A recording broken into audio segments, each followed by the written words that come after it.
Good morning, Shillong City.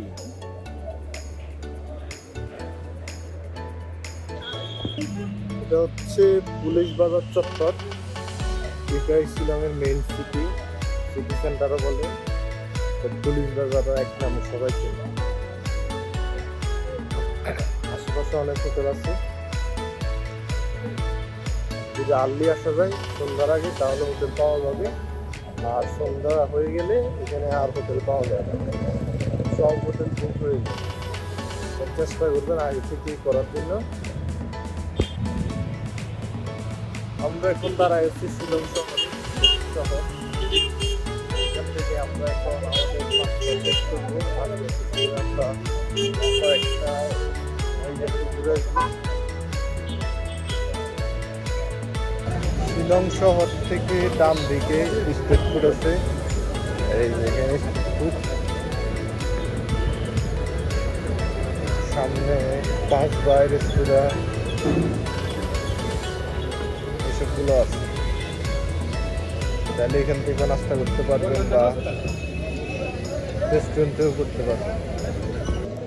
আমরা এখানে পানশির মুসলিম restaurant 5 by রেস্টুরেন্টের সামনে আসছি এখন। এখান থেকে আমাদের নাস্তা শেষ করে আমরা ঘুরতে বের হব। এখান থেকে আমরা রাতে ডিনার করছিলাম।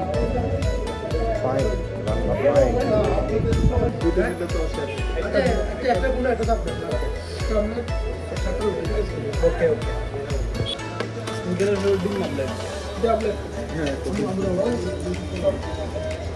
পরোটা এটা কি চাপ।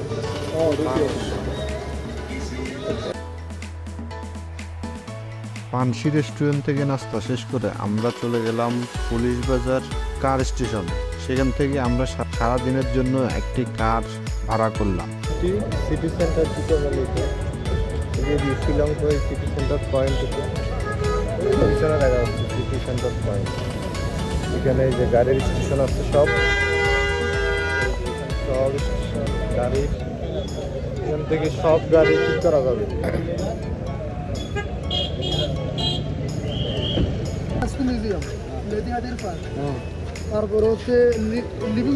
ট্যাক্সি ভাড়া করার আগে সারাদিন আমরা কোন কোন জায়গায় যাব সেটা আগে ড্রাইভারকে বলে রাখলাম, অন্যথায় পরে আমাদের সাথে ঝামেলা করতে পারে। ট্যাক্সি ভাড়া করার আগে অবশ্যই কোন কোন জায়গায় দেখবেন সেটা ড্রাইভারকে বলে রাখবেন। সবসময় চেষ্টা করবেন 4 জনের গ্রুপে আসার জন্য, কারণ এক ট্যাক্সিতে 4 জনের ধারণ ক্ষমতা আছে। যদি 4 জন হয় সেক্ষেত্রে আপনাদের জন্য ভাড়া করতে সুবিধা হবে এবং ভাড়াও জনপ্রতি কম পড়বে। আমরা সারাদিনের জন্য আমাদের ট্যাক্সি 2000 টাকা দিয়ে ভাড়া করলাম। শিলং ভ্রমণ করতে হলে Laitlum Canyon, Elephants Falls, Lady Hydari Park এবং Cathedral of Mary Help of ক্রিশ্চিয়ানসের মতো দর্শনীয় স্থানগুলো ভ্রমণ তালিকায় রাখা জরুরি। প্রতিটি স্থানেরও নিজস্ব বিশেষত্ব রয়েছে যা ভ্রমণকে আরও স্মরণীয় করে রাখবে। আমাদের আজকের প্রথম গন্তব্য লাইটলুম ক্যানিয়ন। শিলং শহরের কোলাহল পেছনে ফেলে আমরা এবার রওনা দিচ্ছি লাইটলুম ক্যানিয়নের উদ্দেশ্যে। শিলং থেকে লাইটলুম ক্যানিয়ন প্রায় 25 কিলোমিটার। পাহাড়ি পথ ধরে আমাদের এই যাত্রা প্রকৃতির এক অপূর্ব দৃশ্যপটের মাঝ দিয়ে। রাস্তায় প্রায় 45 মিনিটের মতো লাগবে, কিন্তু এই পথে যা দেখব তা এক জীবন্ত অভিজ্ঞতা হয়ে থাকবে। আমরা শিলং মহাসিনরাম রোড ধরে গিয়ে যাচ্ছি। এই রাস্তাটি সবুজ অরণ্য আর উঁচু পাহাড়ি ডাল দিয়ে ঘেরা। চারপাশে প্রকৃতির অপূর্ব রূপ চোখ বুলিয়ে দিচ্ছে। দূরে পাহাড়ের কোলে ছড়িয়ে থাকা ছোট ছোট মেঘের ভেলা যেন পুরো পরিবেশকে আরো মনোমুগ্ধকর করে তোলে। প্রত্যেক পাখি ঘুরতে তার সৌন্দর্যের নতুন রূপ ধরা পড়ে। কখনো রাস্তার পাশে কুয়াশার মেঘ, কখনো বা গভীর অরণ্যের কাঁচা রাস্তা। এই পথে হালকা কুয়াশা মেঘগুলো পাহাড়ের গায়ে আলতো ছোঁয়া দিয়ে যেন এক রহস্যময় আবহাওয়া তৈরি করছে। পাহাড়ের ঢালে সবুজ ঘাসের চারণভূমি আর ছোট ছোট গ্রাম দেখতে পেলাম। স্থানীয় খাসিয়া সম্প্রদায়ের মানুষের সরল জীবনযাত্রা যেন প্রকৃতির সাথে মিশে গেছে। শিশুরা মাঠে খেলছে, গরুরা গরু ছাগল চড়ছে, আর ঘাসের উপর রোদের আলোর খেলা যেন এক জীবন্ত পেইন্টিং। টিকিট 50 টাকা সবার জন্য বেশি, দেখি আবার টিকিট কাটা লাগে।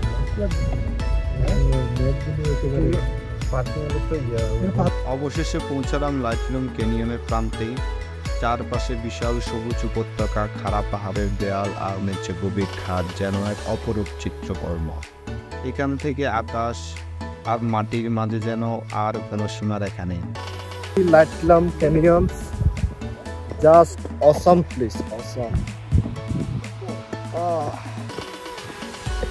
লুক লাইক কাশ্মীর, কাশ্মীর, কাশ্মীর একটা ভাব আছে এখানে। প্রকৃতি যেন তার সমস্ত সৌন্দর্য ঢেলে দিয়েছে এই ক্যানিয়নের প্রতিটি কোণে। এই পথের প্রতিটি পাক যেন প্রকৃতির সৌন্দর্য এক একটি মণিকোঠা। শিলং থেকে লাইটলুম ক্যানিয়নের এই যাত্রা শুধু গন্তব্যের নয়, প্রকৃতির একান্ত নিবিড় আলিঙ্গনের গল্প।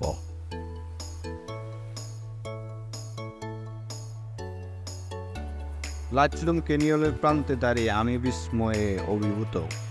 চারপাশে যত দূর চোখ যায় শুধু বিশাল সবুজ উপত্যকা আর খাড়া পাহাড়ের দেয়াল।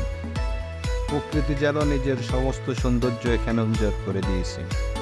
বাতাসে ভেসে আসছে ঝর্ণার মৃদু শব্দ আর গাছের পাতা দুলানো সুর। এই ক্যানিয়নের গভীর খাদ যেন এক রহস্যময় জগতের আমন্ত্রণ জানায়। নিচে প্রবাহিত হচ্ছে সরু একটি নদী, যা ক্যানিয়নের পাথরের দেয়াল ঘেঁষে একেবারে চলে গেছে দূরে। খাদে সূর্যের আলো পড়ার এক আশ্চর্য ছায়া খেলা তৈরি হয়েছে, যা মুগ্ধতার সাথে আমাকে তাকিয়ে থাকতে বাধ্য করে। এই শান্ত পরিবেশে দাঁড়িয়ে প্রকৃতির বিশালত্ব অনুভব করা যায়। লাইটলুম ক্যানিয়নের প্রকৃতি যেন নিজেকে নীরবে তুলে ধরেছে। এই নির্জনতার মনে হয় যেন সমস্ত পৃথিবী এখানে এসে থেমে গেছে। প্রকৃতির একান্ত নিবিড় এই পরিবেশে দাঁড়িয়ে নিজেকে প্রকৃতির অংশ মনে হয়, যেন এখানে কিছুই আমার নয়, সব কিছুই প্রকৃতির। লাইটলুম ক্যানিয়নের অপূর্ব দৃশ্যপট পেছনে ফেলে আমরা এবার রওনা দিচ্ছি এলিফ্যান্ট ফলসের দিকে। চারপাশের সবুজ বনভূমি আর উঁচু পাহাড়ের ঢালে লুকিয়ে থাকা ছোট বড় পাথরের মাঝে দিয়ে আমাদের পথ চলা। এই পথে প্রকৃতির যেন প্রতিটি মোড়ে তার নতুন রূপ দেখাতে প্রস্তুত। যাত্রাপথে হঠাৎ করে আকাশে মেঘ জমে ওঠে, তার ছায়া পড়ে যাচ্ছে পাহাড়ের ঢালে। মেঘের সে ছায়ায় পাহাড় যেন আরো রহস্যময় হয়ে উঠেছে। চারপাশে গাছপালার পাতায় বাতাসের ছোঁয়া লেগে স্নিগ্ধতা ছড়িয়ে পড়েছে। প্রকৃতির এমন শান্ত স্নিগ্ধ পরিবেশে হারিয়ে যায়। যত এলিফ্যান্ট ফলসের কাছে আসছে ততই ঝর্ণার মৃদু শব্দ শোনা যাচ্ছে। চারপাশে বন গাছপালার মাঝ দিয়ে রাস্তা চলতে চলতে ঝর্ণার সে সুর যেন আরো স্পষ্ট হয়ে উঠছে। পাহাড়ি রাস্তায় এই শেষ প্রান্তে এসে মনে হচ্ছে প্রকৃতির সাথে আমাদের এই বন্ধন যেন আরো গভীর হচ্ছে। এবং অবশেষে আমরা এসে পৌঁছালাম এলিফ্যান্ট ফলসের সামনে। আমরা এখন দাঁড়াইছি এলিফ্যান্ট ফলসে। এখানে ঢুকার সময় ওখানে 100 টাকা করে এন্ট্রি ফি। এখন আমরা ভিতরে ঢুকে যাব। এই যে এটা হচ্ছে এন্ট্রি সাইড, ঢুকার সামনে। এখন ওখানে ঢুকতেছি। এলিফ্যান্ট ফলসের এই মহাময় পরিবেশ যেন আমাকে আরো কাছে টানছে। এলিফ্যান্ট ফলসের প্রথম স্তরে এসে দেখি পাহাড়ের চূড়াতে একটি সরু ঝর্ণার ধারা নিচে নেমে এসে পাথরের উপর আশ্রে পড়ছে। পানি শীতল আর সূর্যের আলোতে সেই পানি যেন স্ফটিকের মতো ঝিলমিল করছে। এই প্রথম স্তরের শান্ত জলের প্রবাহ যেন প্রকৃতির স্নিগ্ধতার প্রতীক। এখানে এটা হচ্ছে প্রথম ফলস। এখানে মোট 3টা ফলস আছে। এখানে একটা, ওদিকে 2টা, ওদিকে হচ্ছে 2টা, টোটাল হচ্ছে 3টা ফলস। ঝর্ণা তৃতীয় স্তরে নামতে দেখি পানির স্রোত আরো গতি হয়ে উঠছে। পানির প্রবল স্রোতে পাথরের গায়ে আঘাত করে চারপাশে ছিটকে পড়ছে। এই স্রোতের ধ্বনি, পাথরের সাথে পানির সংঘর্ষ, সব মিলিয়ে এক অনন্য সুর তৈরি হয়েছে এখানে। এটা হচ্ছে থার্ড ঝর্ণা, থার্ড এলিফ্যান্ট ফলসের থার্ড ঝর্ণাটা। এটা মোটামুটি সবগুলো হচ্ছে একটা, তবে 3টা ফলসের কারণে নাম হচ্ছে 3টা, 1, 2, 3। নেমে ছবি তুলতে পারলে ভালো হতো, কিন্তু নামা যাবে না। এবার তৃতীয় স্তরে নেমে দেখি ঝর্ণার জলধারা এখানে গভীর খাদে নেমে গেছে। সেই স্রোতের গভীরতা আর গর্জন শোনার সাথে সাথে মনে হচ্ছে প্রকৃতির এক বিপুল শক্তি আমাদের সামনে। পাহাড়ের পাথর আর গাছপালার সাথে ঝর্ণার সে জলের ধারা যেন এক বিশাল চিত্রকর্ম। চারপাশে ভেজা বাতাস, ঝর্ণার শীতল ছোঁয়া মনে করিয়ে দিচ্ছে প্রকৃতির সেই অদম্য শক্তিকে।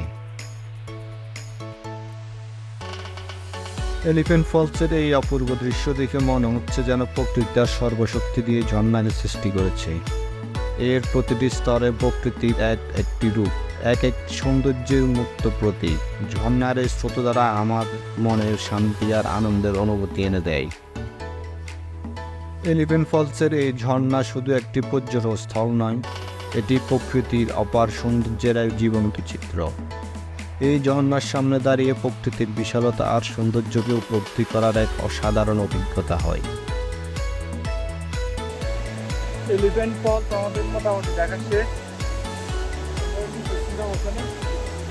এখান থেকে এখন এই যে উপরে উঠে যাচ্ছি, আর ঝর্ণার সেই শব্দ শুনতে শুনতে এলিফ্যান্ট ফলসের এই দৃশ্য সত্যি মনে গভীর চাপ রেখে যায়, যা দীর্ঘদিন স্মৃতিতে গেঁথে থাকবে।